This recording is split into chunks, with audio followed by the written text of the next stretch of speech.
Welcome back, everyone, to the MA English Cafe. Today we're tackling a topic that's a bit of a conversational minefield, expressing your opinion. It's something we all do, but doing it effectively and respectfully, whether you agree or disagree, is a skill. It really is. It's one thing to say, I like this, or I don't like that. But it's a completely different challenge when you need to offer a nuanced perspective. You need the right vocabulary and a good sense of when to be direct and when to be a little more indirect. Exactly. Let's start with the basics. The most common phrases are simple. I think, I believe, or in my opinion. These are your go-to phrases. For example, I think this new policy is going to save us a lot of time. It's clear, direct, and professional. But what if you're not 100% sure? Maybe you want to be a little more cautious. You can use phrases like, it seems to me that, or I would say. These soften your opinion and show that you're open to other perspectives. It seems to me that the project is running a bit behind schedule is a lot less confrontational than the project is behind schedule. That's a great point, Ben. And you can get even more formal with phrases like, I would argue that, or from my perspective. These are perfect for a debate or a professional setting where you need to present a strong viewpoint. It adds a layer of formality and seriousness to your statement. Now, let's talk about expressing positive opinions. It's not just, I like it. You can be more descriptive and enthusiastic. You could say, I'm a big fan of this design, or I'm really impressed by the team's effort. You can even use phrases like, I couldn't agree more to show strong agreement. It's about being genuine and specific. And what if you want to be more casual? Maybe you're with friends and want to express a positive opinion. You can use fun phrases like, this is right up my alley, or I'm totally into this. These phrases show a personal and relaxed connection to what you're talking about. Remember to like this video, subscribe to the MA in English channel, and hit that notification bell. It really helps us out. On the other hand, what about expressing negative opinions? This is where it gets tricky. It's easy to sound rude or overly critical. The key is to use I statements and focus on your own feelings rather than making a direct accusation.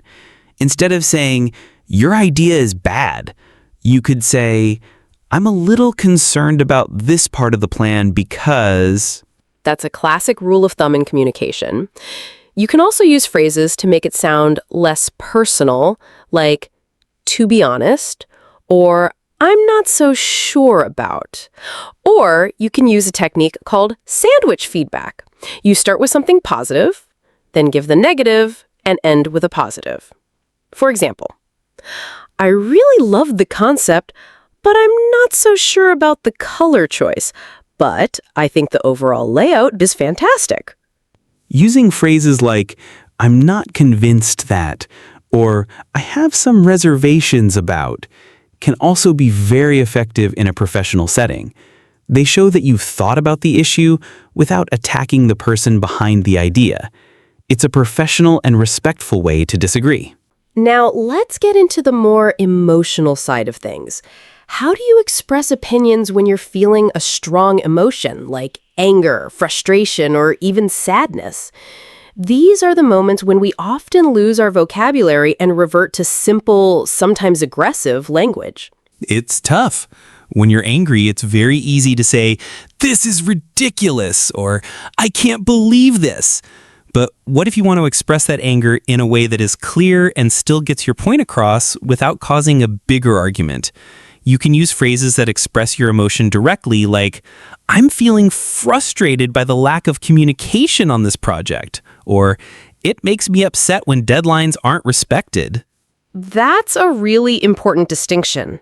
Focusing on your feelings helps avoid putting the other person on the defensive. You can also use questions to express your frustration in a more indirect way. How are we supposed to finish on time with these delays? It communicates your frustration without being a direct attack. And what about when you're sad or disappointed? It's not just about saying, I'm sad. You can use phrases like, I'm disheartened by the results, or it's a bit disappointing that this happened. These phrases are more professional and articulate. They show that you have a mature understanding of the situation. And what if you want to express a compassionate or comforting opinion? This is a totally different skill. You're not judging or disagreeing, you're showing support. You can say, I'm so sorry that happened to you, or I think you made the right decision under the circumstances. Exactly. You're giving your opinion, but your opinion is one of solidarity and empathy. Phrases like, I really admire how you handled that, or I'm sure things will get better, are opinions rooted in kindness. They're expressions of encouragement, not just simple agreement. Remember to like this video, subscribe, and hit that notification bell so you never miss an episode from MA English Cafe. It's all about context and emotional intelligence. The language you use with a friend is different than the language you use with a colleague or a superior. For a colleague, you might say, I'm not a big fan of the new software, while you might tell a friend, this new software is driving me crazy. The words changed, but the feeling behind them is the same. And understanding these different shades of meaning is crucial to speaking and communicating like a native speaker. It's not just about the vocabulary, it's about the subtle social cues and the emotional weight of your words. Whether you're expressing a strong opinion or a gentle one, the key is to be clear, respectful, and intentional with your words. We've talked about expressing opinions in different situations, and now we're going to get into the specific phrases and grammar you can use to sound more confident and articulate. Let's start with phrases that show you're thinking carefully. When you're giving a considered opinion, you can use a construction like, from where I stand, or, as far as I'm concerned. These phrases indicate that this is your personal, well-thought-out perspective. For example, from where I stand, the team handled the crisis very well. A great way to add nuance to your opinion is to use a conditional. For instance, if you ask me, or I would say that, this makes your opinion sound less absolute. For example, if you ask me, we should have a shorter deadline. It's a polite way to give a strong suggestion. And what about strong opinions? When you want to be very direct and assertive, you can use phrases like, I'm convinced that, or there's no doubt in my mind that. These are powerful statements that show you're very confident in your belief. For example, I'm convinced that our new marketing strategy will be a huge success. Another great tool is using phrases to agree or disagree politely. For agreement, you can use, I see eye to eye with you on this, or that's exactly how I feel. For disagreement, try something like, I see your point, but, or I respectfully disagree. This shows you're listening and considering their view, even if you don't share it. We also mentioned using questions to express opinion. Phrases like, don't you think that? Or wouldn't it be better to? Can be very effective.